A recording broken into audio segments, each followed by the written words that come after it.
Good morning. I'm meteorologist Dave Epstein. It's Monday, the 29th of December, just a few days left in the year. Let's get to the weather wisdom for today.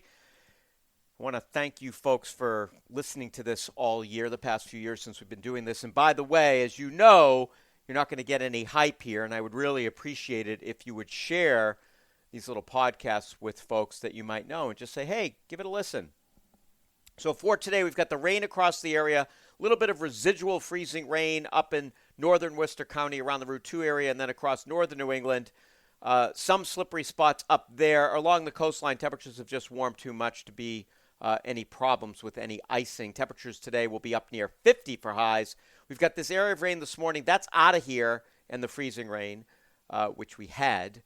And then we'll get a break, and then another area of showers comes in this afternoon. That's the cold front. And behind that, it's going to turn colder. We're in the 20s tonight with a gusty westerly wind. That wind is critical because it's going to be strong enough that I think it dries things out. So as temperatures fall, we're not going to see a flash freeze. If we had sort of the cold air oozing in and we had no wind and everything was remaining wet and then it froze, we'd have a problem on Tuesday morning. Now, that's not to say that a few spots might not be slippery tomorrow morning, but nevertheless, I think most of it's just partly sunny.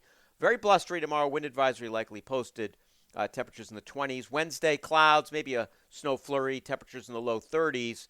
And then New Year's Day, temperatures in the 20s. It'll be in the teens New Year's Eve.